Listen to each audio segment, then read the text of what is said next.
Hello friends, welcome to our channel. இன்னைக்கு பதிவில் சுண்டைக்காய் பாருங்கள். இந்த அருமையான இந்த சுண்டைக்காயில் ஏராளமான மருத்துவ குணங்கள் கொட்டி கிடக்கு. நம்ம எல்லாருக்குமே தெரியும். அதுவும் இந்த வெயில் காலத்துக்கு ரொம்பவே சாப்பிட வேண்டிய ஒரு காய்.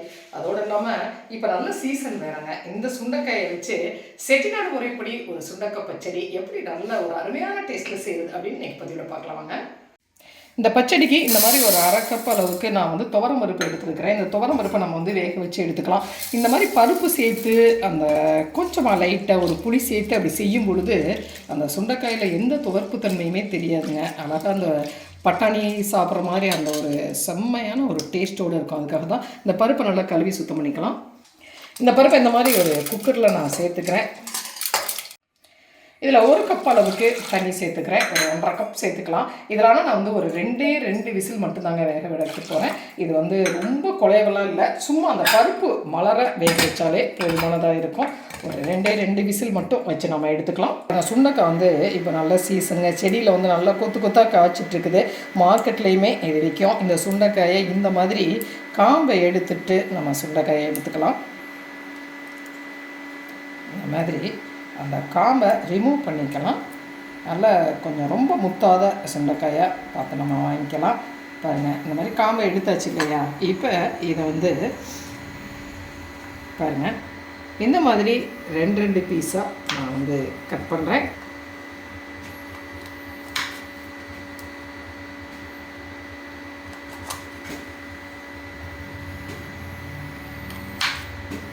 மாதிரி 2 பீஸாக நம்ம கட் பண்ணியிருக்கோம் இல்லைங்களா?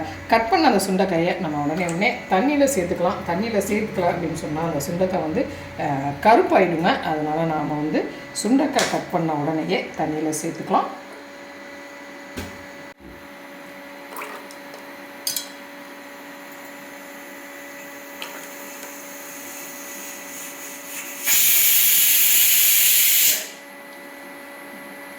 சுண்டைக்காய் எல்லாத்தையுமே நாம் கட் பண்ணி எடுத்துட்டோம். 2 கட் பண்ணிட்டோம். இப்போ காயை நம்ம தாளிச்சிடலாம். அடுப்பில் ஒரு பேன் வச்சுருக்கிறேன். அதில் நான் ஒரு 2 டேபிள் ஸ்பூன் அளவுக்கு எண்ணெய் சேர்த்துக்கிறேன். எண்ணெய் காயட்டும். எண்ணெய் காஞ்சிருச்சு. 1/2 டீஸ்பூன் கடுகு சேர்த்துக்கிறேன். 1/2 டீஸ்பூன் ஜீரகம் சேர்த்துக்கிறேன். ஒரு இனுக்கு கருவேப்பிலை சேர்த்துக்கிறேன். பாருங்கள், ஒரு வெங்காயம் நீளமாக மெலிசாக கட் பண்ணி வச்சுருக்கேன். இந்த வெங்காயத்தை நம்ம சேர்த்துக்கலாம். ஒரு 4 பச்சை மிளகா இந்த மாதிரி 2 வகுந்து வச்சுருக்கிறேன். இந்த பச்சை மிளகாய் சேர்த்துக்கலாம். பச்சை மிளகா சேர்க்கும்போது ஒரு நல்ல ஒரு டேஸ்ட் இருக்குங்க. அதுக்காக தான். இப்போ வெங்காயம் நல்லா வதங்கட்டும். வெங்காயம் நல்லா பாதி வதங்கிடுச்சு. இதில் நல்லா பெரிய சைஸ்லேயே ஒரு தக்காளி எடுத்துக்க பொடியை கட் பண்ணி வச்சுருக்கிறேன். அந்த தக்காளியை நம்ம சேர்த்துக்கலாம். சேர்த்துட்டு தக்காளியும் வெங்காயத்தையும் சேர்த்து இப்போ நல்லா வதங்கிடலாம். ஒரு 2 நிமிஷம் தக்காளி நல்லா வதங்கிடுச்சு. தக்காளி நல்லா வதங்கிறதுக்காக கொஞ்சமாக உப்பு சேர்த்து மூடி வச்சேங்க. வெங்காயம் தக்காளி நல்லா வதங்கிடுச்சு இல்லையா? இந்த ஸ்டேஜில் இப்போ சும்மா ஒரு 1/2 டீஸ்பூன் அளவுக்கு மட்டுமே நான் மிளகாத்தூள் போடுறேன். வேறு எதுவுமே போட வேண்டியது இல்லைங்க. எந்த பொடியும் அதிகம் சேர்த்த வேண்டியதில்லை. ஒரு 1/4 டீஸ்பூன் அளவுக்கு மஞ்சள் தூள் போடுறேன். சேர்த்துட்டு நல்லா கலந்துக்கலாம். இப்போ இதில் நம்ம கட் பண்ணி வச்சுருக்க சுண்டைக்காய்களை சேர்த்துக்கலாம். இதில் பச்சை மிளகாயினுடைய காரமே நமக்கு நல்லா தூக்கி கொடுக்குங்க. அதனால் கொஞ்சமாக மிளகாத்தூள் போடலாம். இல்லை அதுவும் தேவையில்லை அப்படின்னு சொன்னாலும் விட்டலாம். பச்சடிக்கு செட்டிநாடு சைடில் வெறும் பச்சை மிளகாய் போட்டுமே வைப்பாங்க. அதை நல்லா கலந்துக்கலாம். ஒரு 2 நிமிஷம் போல் அந்த ஆயிலேயே அந்த சுண்டைக்காய் நல்லா வதங்கட்டும். ஒரு 2 நிமிஷம் அளவுக்கு அந்த சுண்டைக்காய் நல்லா வதங்கிடுச்சு.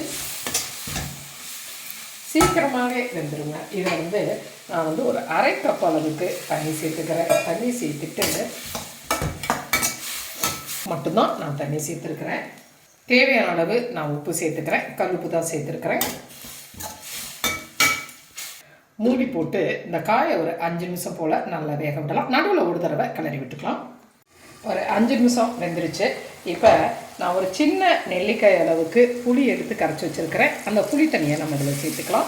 சேர்த்துட்டு இன்னும் ஒரு 5 நிமிஷம் அதை கொதிக்க விட்டுடலாம். பாருங்கள், இன்னும் ஒரு 5 நிமிஷம் கொதித்து எண்ணெயெல்லாம் பிரிஞ்சு ரெடி ஆகிடுச்சு. காய் நல்லா வெந்துருச்சு. இப்போ நம்ம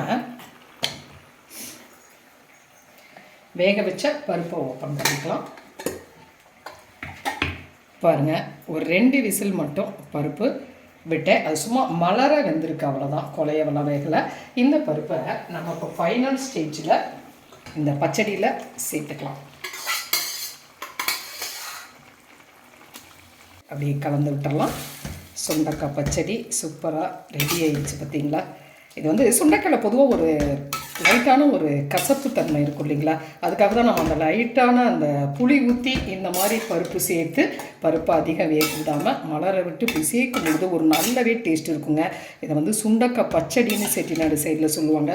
ஃபங்க்ஷன், திருமண, கல்யாண விசேஷம் எல்லாத்துலேயும் கூட இந்த பச்சடியை வைப்பாங்க. இது ரொம்ப உடம்புக்கும் நல்லது. இந்த கசப்பு டேஸ்ட்லாம் எதுவும் தெரியாமல் இது ஒரு நல்ல ஒரு சூப்பர் டேஸ்ட்டாக இருக்கும்.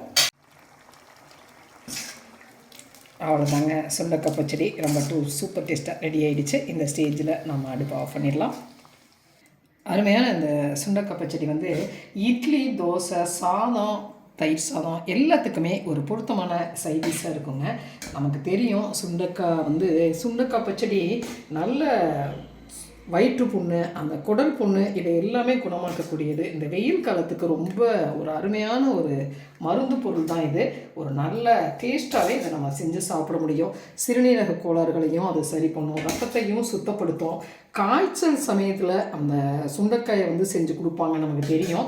அந்த சுண்டைக்காய் சாப்பிடும் பொழுது ரத்தத்தில் அந்த வெள்ளை அணுக்களை அதிகப்படுத்தக்கூடிய வேலையை சுண்டைக்காய் செய்யும். கொரோனா சமயத்தில் நம்ம தேடி தேடி சுண்டைக்காய் வத்தல் சாப்பிட்ருப்போம். இப்போ நல்லா இந்த சீசனில் கிடைக்கக்கூடிய பச்சை சுண்டைக்காயை நம்ம சாப்பிட்றது ரொம்பவே பெட்டர்.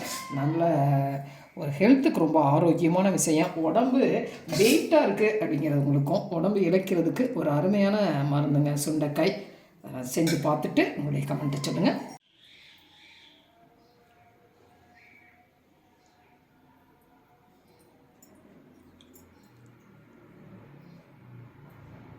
பாருங்கள், செட்டிநாடு சைடில் செய்யக்கூடிய ஒரு அருமையான டேஸ்ட்டில் ஒரு சுண்டக்காய் பச்சடி ரொம்ப குயிக்காகவே ரெடி பண்ணிட்டோம் இல்லையா? செஞ்சு பார்த்துட்டு உங்களுடைய கமெண்ட்டை சொல்லுங்கள். இந்த பதிவு உங்களுக்கு பிடிச்சிருந்துச்சா சப்ஸ்கிரைப் பண்ண மறக்காதீங்க. லைக் பண்ணுங்கள், கமெண்ட் பண்ணுங்கள், ஷேர் பண்ணுங்கள். மற்றும் ஒரு பதிவு உங்களை மறுபடியும் சந்திக்கிறேன். நன்றி.